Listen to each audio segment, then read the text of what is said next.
non, vraiment, c'est édifiant. Hein. Ah oui, hein, tu as lu, comment tu... Oui, oui j'ai commencé, je t'ai dit, non, j'ai commencé à lire ça. C'est très édifiant. Oui. En tout cas, pour moi, bon, tu sais, j'ai remarqué quelque chose que c'est comme si on avait le même langage. Tu vois, non? Donc, quand moi je te lis, c'est comme si c'était moi qui avait écrit la chose même. Je comprends ça très facilement. En tout cas, ça, le peu que j'ai lu là, bon, vraiment, ça m'a beaucoup plu quand même. Je n'ai pas fait d'effort pour comprendre. Je n'ai pas fait d'effort. Le même esprit. Est-ce que, Ouais, fondamentalement, ça facilite la compréhension du livre original? Est-ce que fondamentalement, tu vois une facilitation de compréhension? Bon, pour dire vrai, c'est-à-dire que c'est comme si, même si je ne lis pas l'original, j'ai un aperçu un peu correct, ou je peux dire même très profond du livre. Ok.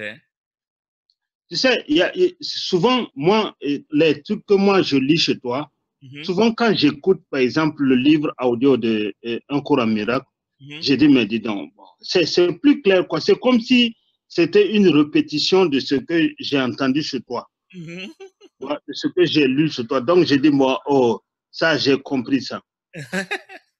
C'est ça. Tu vois. Il y a plein de en tout cas, dans le livre original, vraiment, ce n'est pas évident de les comprendre, quoi. C'est tournure voilà, poétique. bon, c'est peut-être leur manière d'écrire aussi, moi, c'est ça aussi. Mais quand toi tu écris, même si tu écris comme un bois, c'est facile. Quand moi je commence à lire, c'est plus clair pour moi. En tout cas, le peu que tu as envoyé, que j'ai commencé, moi je n'ai pas de problème avec ça. Je n'ai pas de problème. Pour moi, c'est clair. C'est simple même, je peux dire comme ça. C'est simplifié, voilà. C'est simplifié.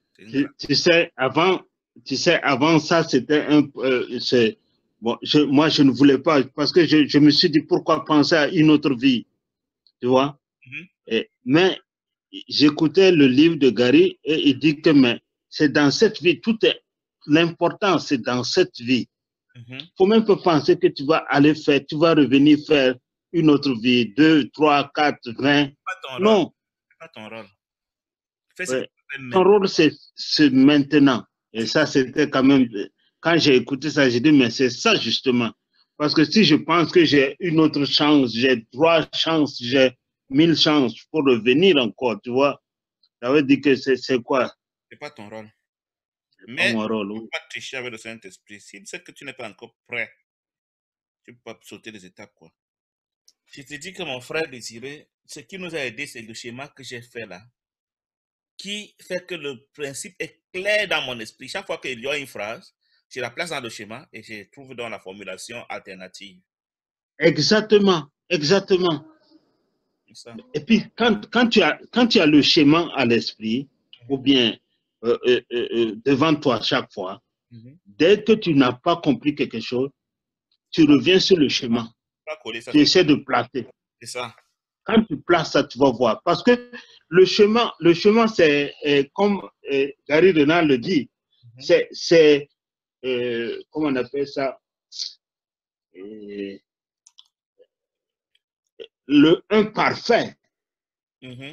Vois, quand tu prends un côté, c'est-à-dire c'est la dualité parfaite.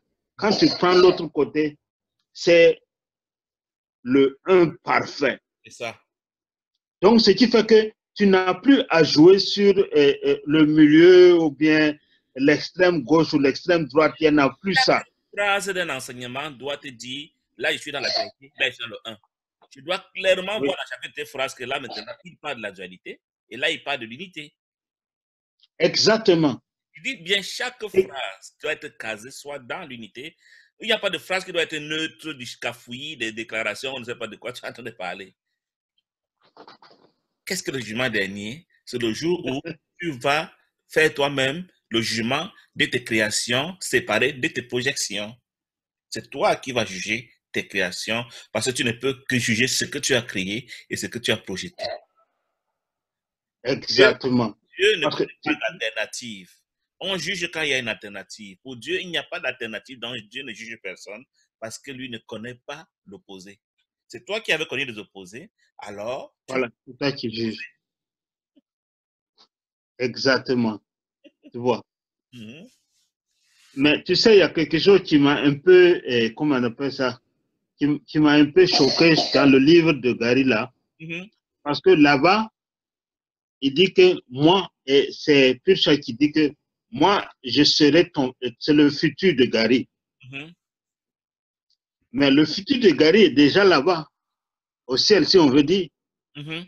Et il y a le passé de Gary, Mhm. que lui-même, il a vu des milliers de vies qu'il a passées. Mhm. Bon, et puis il y a lui-même qui est là. Il a vu sa dernière occurrence, oui. Voilà. Et maintenant, moi, je me suis demandé, je dis, mais au fait, quand on dit que c'est l'esprit qui projette les corps, Mhm. c'est-à-dire que l'esprit, c'est un seul esprit. Non. C'est nous maintenant que sa projection a fait peut-être, par exemple, 2, 3, 4, 20, 50, 60, tu vois, mais il y a un seul. Nous, on croit que, par exemple, moi j'ai mon esprit, toi tu as ton esprit, un tel a son esprit. Non, pourtant, c'est le même esprit. Il y a un seul esprit. Mhm. Il faut te dire que le mot esprit Oui. est un peu confus souvent dans la compréhension. Tu vois, non? Oui. Il y a un esprit qu'on appelle Satan dans la Bible et qui s'appelle aussi chez Gary l'esprit entier. Oui. C'est clairement dit que c'est lui qui projette tous les symboles, c'est lui. Donc, c'est Gary qui demande l'expérience de l'illumination et de l'existence hors du temps et de l'espace doit pratiquement être semblable à celle du ciel. De toute façon, Athènes, tu aimerais commenter cette remarque pour ça? Certainement. Mais pourquoi ne pas laisser le cours dire à Gary ce qu'est le ciel? Tu veux te rappeler que le ciel est la réalité, est la réelle unité, différente de l'idée de l'unité avec l'univers, ou même avec l'esprit qui est hors du temps et de l'espace et qui a créé l'univers. Il y a l'univers, il y a le ciel et il y a l'univers. Oui. Il y a un esprit qui a créé l'univers. L'univers des symboles. Cet esprit s'appelle dans la Bible Satan. Mhm. Dans ce cours amiral, même quelque part, l'esprit entier. Tu vois? Donc, ces idées Oui. sont toujours apparemment hors de Dieu, de la véritable unité. Il n'y a que Dieu, il n'y a que Dieu et il ne peut y avoir rien d'autre. C'est pourquoi Dieu lui-même fait le dernier pas. Et c'est aussi pourquoi aucun compromis n'est possible cette idée. L'idée de Dieu que dans le cours est la plus élevée qui soit parce qu'elle est la vérité. L'unité ne peut pas. Donc voilà, il te dit ici que cet esprit qui est hors du temps et de l'espace, ça veut dire que Satan même, en nous laissant dans le temps et dans l'espace, il est en dehors du temps et de l'espace, mais pas élevé illusoire. Pourquoi? Parce qu'il est l'ombre de Dieu. Tu comprends? Mhm. Et en tant que l'ombre de Dieu, comme Dieu est hors du temps et de l'espace, son ombre aussi est hors du temps et de l'espace. Oui. Mais c'est cette ombre-là qui a créé l'univers que j'appelle souvent la feuille qui couvre l'autre feuille. C'est cette ombre qui a créé tout l'univers des illusions. C'est elle qui gouverne à tout l'univers des illusions et c'est elle qui projette toutes les illusions. Ce n'est pas ton petit esprit en toi. Tu as vu? L'esprit entier ici. Tu vois mon écran? Oui, oui, je vois, je vois. L'esprit entier, c'est lui qui a utilisé ta conscience pour projeter tout l'univers. Mhm. C'est l'esprit entier qui est le pendant de Dieu et qui est en dehors du temps et de l'espace parce que Dieu aussi est en dehors du temps et de l'espace. Donc, si tu veux, c'est ce que dans le livre, on dit que cette partie de ton esprit qui... Maintenant, ton esprit, c'est ça ici. Oui. Ton esprit a toujours le pur esprit, mais il a aussi quelque chose qu'on appelle le mental, qui est la partie Oui. inférieure de ton esprit, qui lui écoute seulement l'ego. Pendant que, mais quand le mental parvient à écouter le Saint-Esprit, on dit que tu es dans un état intermédiaire de justesse d'esprit. Ça, c'est la fausseté d'esprit. Ça, c'est la justesse d'esprit. Dans le cours en miracle, très souvent, on va dire l'esprit en minuscule parlant de tout cet ensemble-ci. Tu vois, non? On va te dire que la partie supérieure de ton esprit, ce sera seulement la lampe verte ici, qui est faite du pur esprit. Donc, la partie supérieure est comme un compartiment de ton esprit, dont le composant est le pur esprit. Ouais. Et la partie inférieure de ton esprit, à qui le cours Amira ne donne pas le mot mental, mais que moi j'appelle mental dans mon interprétation de temps en temps, et qui est composé de l'énergie. Et dans le mental maintenant, dans la partie inférieure, il y a quelque chose que j'appelle aussi le subconscient, c'est-à-dire la collection des DVD. Donc, dans le mental, moi, je vois une partie que j'appelle l'esprit, la partie inférieure de l'esprit, qui contient une autre sous-partie que j'appelle l'esprit inconscient, ou alors le subconscient. La collection des DVD qui te suit depuis que tu as été créé. Toutes tes vies sont dedans. Maintenant, ce que Athènes et Gary et puis ça ont montré à Gary, c'est tous ces DVD quand il a été créé, tous les DVD qu'il a connus de ce qu'il va passer comme étape. Et dans chaque DVD, son personnage physique a une apparence particulière. Et puis ça est dans son dernier DVD qu'il va visionner à sa dernière vie. Quand Jésus dit dans la Bible que Jean-Baptiste doit d'abord venir, et Élie doit d'abord venir, il a dit que Jean-Baptiste va venir jouer le DVD d'Élie. Ça ne veut pas dire que le corps est le même, mais le contenu de l'esprit qui l'anime, les épreuves, les leçons d'apprentissage sont les mêmes. Ça est le dernier DVD de Gary. Et on lui a montré ses anciens DVD que lui ne connaît même plus, mais qui sont dans son esprit. La projection ne venait pas d'ailleurs, elle venait de son esprit. Donc, ça m'a ouvert son subconscient pour qu'il voit ses anciennes vies. Bon, parce que tu sais, comme tout est esprit ici, bon, c'est vrai que dans le livre, ils appellent ça esprit entier souvent. Donc, bon, souvent même ça fait... Je ne suis même pas sûr que le cours Amira appelle ça esprit entier. Le cours Amira parle très peu de l'esprit entier. Il préfère l'appeler l'ego. Mais moi, pour les besoins du parallélisme d'enseignement, pour les besoins pédagogiques, de temps en temps, je peux me l'appeler esprit entier, mais je reste aussi dans le langage ego. Mais dans mon subconscient, l'ego n'est pas seulement l'équivalent, le pendant du Saint-Esprit. L'ego, c'est aussi l'esprit entier. L'ego, c'est aussi, avec E minuscule, ce que l'ego a fait en moi. Tout ceci, c'est l'ego. Vous savez, dans ma publication, j'ai dit que l'ego a 3 parties. Ma conscience, mon mental, ma personnalité. C'est ce que j'ai dit dans mon interprétation à moi. J'ai redéfini. Parce que le cours en miracle, souvent, ton corps et ton ego. J'ai dit, ok, s'il distingue le corps et l'ego, ça veut dire qu'il n'a pas mis le corps dans l'ego. Alors, j'ai séparé le corps ici en bas de l'ego qui est dans les 3 compartiments-ci. Maintenant, dans mon interprétation aussi, quand je vais parler du Saint-Esprit, l'opposé sera l'ego. Mais quand je vais parler du pur esprit en termes d'éléments de l'esprit de l'homme, l'opposé sera l'ego minuscule. Et parfois, l'opposé sera la personnalité. C'est dans l'esprit du texte, c'est dans l'endroit où je me trouve dans le texte, quoi, le contexte du texte. Oui, mais regarde, ton dessin, c'est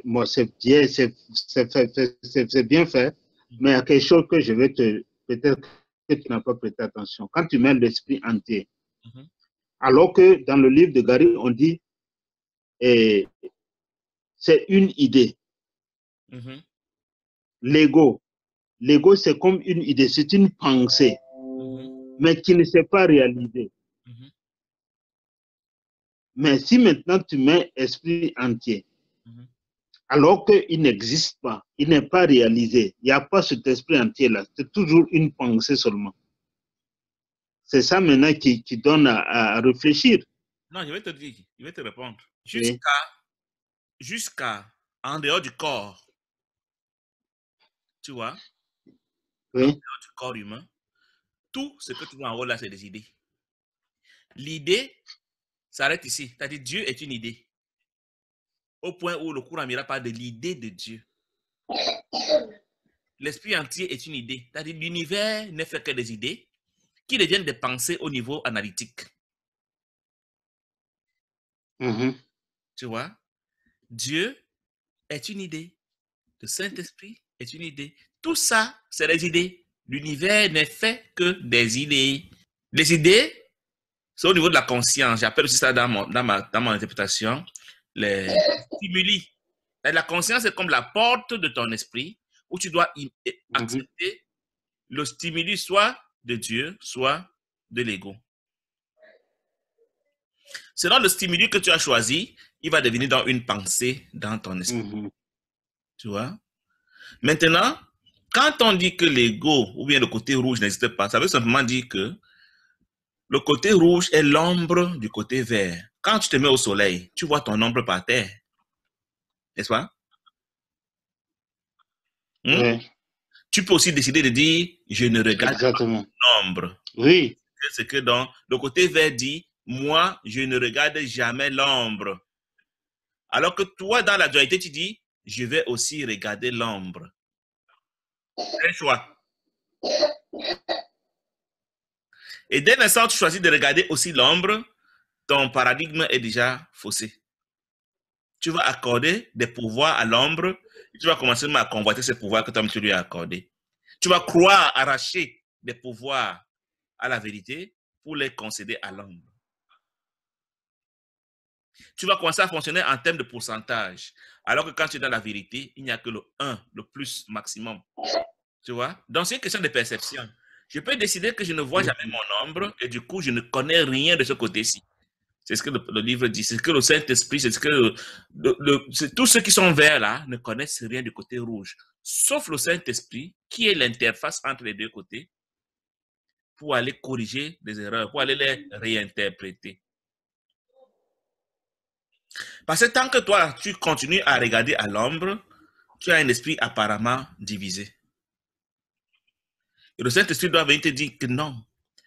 C'est vrai, tu as vu quelque chose, mais comprends-le selon notre paradigme céleste à nous. Efface tes DVD, comprends-les autrement. Et du coup, la partie qui comprenait selon l'ego n'aura plus aucune fonction. Voilà, c'est en cela qu'il a le pouvoir de détruire les DVD. Il ne les détruit pas, il les réinterprète. Il les réinterprète, il ne les détruit pas. Parce que s'il les détruit, ce serait comme s'il reconnaissait leur résistance pour les combattre. Oui, c'est ça aussi, oui. Tu vois? Donc, le Saint-Esprit n'est pas là pour combattre l'ego. Non, ce serait lui faire trop d'honneur que de le combattre. L'ego a fait le monde tel que tout ce qui le compose consolide la pensée de la séparation. Tous les symboles, tout ce que tu vois, tout ce qui est perceptible a pour vocation de te faire croire que la séparation est réelle, y compris ton corps. Le rôle du Saint-Esprit est de réinterpréter ce que l'ego a fait selon le paradigme du non-dualisme pur. Le Saint-Esprit ne vient pas dire que ça n'existe pas. Il dit que non, comprends-le autrement. En cela, au lieu de combattre un monde qui n'a pas une existence réelle, le Saint-Esprit le perçoit comme un mécanisme d'enseignement, quelque chose qu'il doit réinterpréter de manière à te délivrer de la pensée de la séparation. Aussi, quand le Saint-Esprit perçoit-il le temps, il le réinterprète en intemporel. Quand il perçoit les opposés, il les réinterprète selon son paradigme. Prenons le cas de l'amour. Le Saint-Esprit ne connaît et ne reconnaît que l'amour. Quand il perçoit un état d'esprit qui ne semble pas être l'amour, tel que l'abomination, l'éloignement, l'animosité, l'antipathie, l'aversion, la désaffection, la détestation, l'envie, ainsi de suite, le désir, la rancune et que sais-je encore, qu'est-ce qu'il fait? Le Saint-Esprit le réinterprète comme étant un appel à l'amour. Tu vois un peu? Donc, le Saint-Esprit voit l'erreur, oui. Il la réinterprète selon sa compréhension. Il dit non, ce que je vois là, c'est sûr que, comme moi je ne connais que l'amour, si ce n'est pas l'amour, alors c'est un désir de faire l'expérience de l'amour. Exactement. Tu vois? Il t'apprend donc à voir la haine apparente de ton frère, comme la manière dont ton frère te dit, mon frère, montre-moi que l'amour est vrai. Même quand je te montre ce que je te montre là, montre-moi que l'amour est vrai, que tu peux m'aimer malgré ce que tu vois. Exactement. Il en est de même, je le dis par la suite, quand il perçoit l'agitation, l'angoisse, l'assaut, la bagarre, la lutte, ainsi de suite, le Saint-Esprit comprend que c'est un appel à la paix. Il dit là, mon frère veut que je lui démontre que la paix est réelle. Parce que lui ne connaît que la paix. Si ce n'est pas quelque chose qui est la paix, alors c'est quelque chose qui dit je veux la paix. Il ne peut pas prononcer. Les autres mots qu'on cite là, lui, il ne peut pas les prononcer. Il ne connaît pas le mot agitation, angoisse, assaut, bagarre, lutte. Ça ne veut rien dire dans son paradigme. Ce n'est pas dans son dictionnaire. Tu vois un peu? Donc, ce que lui fait, c'est dire, ce que je vois là, oui, je ne sais pas ce que c'est, mais ça semble correspondre à ceci dans mon dictionnaire à moi. De même, quand il va voir d'autres choses qui vont paraître bizarres, il va dire que c'est un appel à la joie. Parce que lui ne connaît que l'amour, la paix et la joie. Tu vois? Donc, c'est en cela que quand tu regardes notre image ici, le Saint-Esprit ne connaît pas le côté rouge. Il le perçoit. Il dit, mais qu'est-ce que je vois? C'est bizarre ce que je vois là. C'est forcément un appel à l'amour. oui. Ce que je vois là, je ne connais pas ça dans mon paradigme. C'est un appel à la joie. Et quand il dit appel à la joie, automatiquement, il donne cette joie. Il dit, oh, celui-là me commande de la joie. Celui-là me commande de l'amour. Et il donne automatiquement. Il me commande de la paix et il donne automatiquement. Du coup, il n'a pas matière à combattre parce qu'il ne voit pas en quoi tu l'as menacé. Tu ne peux même pas le menacer. Rien de rien ne peut être menacé.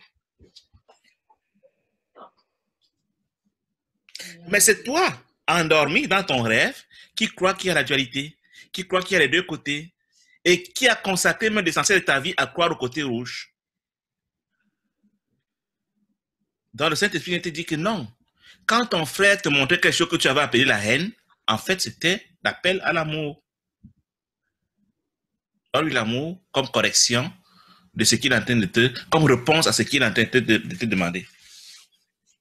Avant, l'ego te disait non, à la guerre comme à la guerre. Il t'a attaqué, tu attaques. C'est le combat, c'est la guerre, c'est la bagarre, c'est la dispute. Donc, ton vocabulaire, ton référentiel va être réduit à quelques petits mots dans lesquels tu dois ramener tout ce que l'ego a fait. Ouais. C'est ça l'apprentissage que nous devons faire. C'est ça que dans le cours, dans le truc qu'il avait publié tout à l'heure, je suis en train de le corriger au niveau de quelques fautes. Il dit ici en bas, mon frère, corrige et apprends. Sois ouvert à l'apprentissage. Tu n'as pas fait la vérité, mais la vérité peut encore te rendre libre. Regarde comme le Saint-Esprit regarde. Comprends comme il comprend. Comprends comme il comprend. Sa compréhension est celle de Dieu et elle doit être la tienne. Si tu veux être affranchi de l'emprise de l'ego et quitter définitivement le cycle de naissance et de mort. Le Saint-Esprit est toujours en communion avec Dieu et il fait partie de toi. Il est ton guide vers le salut parce qu'il tient la mémoire de ce que tu as été, que tu as jadis été et de ce que tu seras à ton réveil. Et il amène ces choses au présent pour que tu commences à en faire l'expérience alors que tu crois encore être petit. Tu vois? Ouais. Donc la dualité n'est vraie que pour toi, mais pas pour le Saint-Esprit, pas pour Dieu, pas pour le ciel. Tu vois, non, parce que quand tu mets maintenant le rôle du Saint-Esprit, ou bien en éliminant, ou bien en réinterprétant voilà, les erreurs de l'ego, tu vois que moi, oui, ça tombe bien, oui, c'est vrai. Parce que chez lui, il ne connaît pas l'opposé de ce que lui, il est. Parce que lui, il n'a pas d'opposé. Mais c'est moi qui pense que voici l'opposé, c'est ça, l'opposé. Alors que lui, chez lui, il n'a pas ça. C'est ça. Oui. Tu es au soleil, tu décides que tu veux aussi regarder en même temps ton ombre et la gérer. Tu te mets à gérer deux choses opposées, toi et ton ombre. Le Saint-Esprit dit, moi, je ne regarde jamais mon ombre. Il n'y a même pas d'ombre, l'ombre n'existe pas. Et à mesure que tu regardes ton ombre, tu lui donnes et le pouvoir et la puissance, tu crois en elle, tu lui donnes des vertus, tu lui donnes des capacités, et du coup, elle devient un monstre. Ta pensée est créatrice. Tu décides que l'ombre peut créer, peut faire mal, peut taper, peut blesser, et du coup, elle commence vraiment à blesser. Oui, tu sais, l'erreur vient de moi, parce que moi, je pensais, dans ma tête, le chemin que tu as fait, c'est ça la réalité. Alors que ça, c'était un schéma pour me permettre de comprendre. Où tu en es maintenant. C'est un schéma. Voilà. Alors que le schéma elle-même, quand tu es du côté du Saint-Esprit, le côté rouge n'existe plus. C'est ça qu'on appelle l'illumination. Voilà, c'est ça. Oui, j'ai compris maintenant. J'ai compris mon erreur. Ce que le Saint-Esprit dit, si tu lui dis conscience humaine, il te dit n'existe pas. Tu dis esprit antique, il n'existe pas. Tu dis illusion, il n'existe pas. Il dit que c'est un appel à l'amour. Tu dis maintenant esprit, comme il sait qu'il a de lui-même dans ton esprit, il ne peut pas dire n'existe pas. Il va seulement reformater la partie qui croit qu'il y a autre chose. Oui. Tu vois? Mais là où lui n'est pas, la chose n'existe pas. Personnalité n'existe pas. Et même la conscience était fabrication.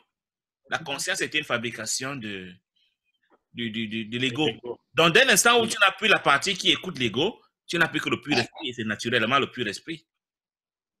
Mais tu as ici un pile de DVD que tu crois être toi, des différents personnages pendant des vies, qui doit non seulement apurer, parce que tu as créé tellement de conflits là-bas dans ces DVD, qu'il faut qu'ils viennent réconcilier, mais il doit aussi reformater ton mental pour que tu ne continues pas à créer d'autres conflits. Oui. Ou bien si tu veux même arrêter la reproduction des DVD. C'est ça. Les DVD sont déjà là. La seule chose que je peux faire, c'est tout simplement les compresser. Tu ne peux pas les augmenter. Tout est déjà écrit. Ils sont connus depuis le début jusqu'à la fin. Ce que tu peux faire, c'est raccourcir le chemin. Tous, chacun de nous a un dernier DVD qui va jouer pour s'éveiller. Tu peux dire, je vais laisser aller le cours normal, que ça prenne 10 milliards d'années. Quand tu peux dire, non, je suis fatigué de jouer. Je vais travailler à les compresser. C'est-à-dire que tu dis au Saint-Esprit, s'il te plaît, parce que il se passe quoi? Il se passe que quand tu m'accuses, tu dis à l'ego, mon frère et moi, nous sommes tes créatures. Parce qu'il n'y a pas de culpabilité au ciel, n'est-ce pas? Oui, oui. Donc, si tu parles de culpabilité, tu es dans rentrer au niveau du côté rouge. Et le côté rouge est gouverné par qui? Par l'esprit entier. C'est l'enfant qui va dire à son papa, papa, mon frère a fait ceci. Et papa dit, ok, j'ai compris, vous deux, tu vas surveiller ton frère. Comme il a fait des bêtises, je vais l'enchaîner et tu vas rester le surveiller si tu veilles à ce qu'il reste dans ces chaînes. Ouais. Voilà comment toi, l'accusateur et moi, on se retrouve donc enfermés dans la chambre et c'est ça qui fait dans les DVD. Et les leçons de pardon, ce sera des leçons de délivrance de ces accusations que j'avais formulées contre toi. Toi, ta vocation par l'ego sera de me provoquer. Moi, ma vocation sera de te pardonner. Ouais. Tu peux pas faire autrement. Tu peux comme toi, tu n'es pas encore pressé de t'éveiller. Toi, tu vas seulement servir l'ego en me provoquant. Et c'est à moi de savoir que je dois te pardonner. Maintenant, je peux te pardonner les conflits à venir. Les conflits passés, c'est le Saint-Esprit qui s'en occupe. Mais les conflits à venir, je peux déjà te les pardonner. Comme toi que je vois Désiré, tu es dans ma rue là, je te vois dans le métro, dans le bus, dans le taxi, dans le train, sans le savoir, je déclare que Désiré, sans savoir de quelle vie, à quelle vie, toi et moi, on aura affaire ensemble, tu es pardonné. Tu es innocent, tu es non coupable, tu ne m'as rien fait. Le Saint-Esprit, c'est que toi qui vois dans le métro, tu devais être mon épouse dans 3 vies, ou dans 10 vies, ou mon frère, ou mon patron, ou quelqu'un avec qui allait avoir un conflit. Il dit, oh, tu as déjà annulé le conflit en question, il n'est plus question que tu le rencontres, ça ne servira plus à rien. Exactement. Et si je parviens ainsi à effacer tous mes conflits futurs, chaque DVD qui sera devenu inutile parce que j'ai effacé tous mes conflits relatifs à cette fille-là, il n'a plus besoin d'être. Voilà comment je n'aurais plus besoin de vivre certains DVD. Exactement. C'est pour ça que notre appel est à pardonner à tout vent, aux inconnus comme aux connus. Tu les connais pas, ils t'écoutent pas, ils te comprennent pas, ils disent merci, ils ne disent pas merci. Pardonne. Déclare les innocents. Ce n'est pas par hasard qu'ils roulent autour de toi.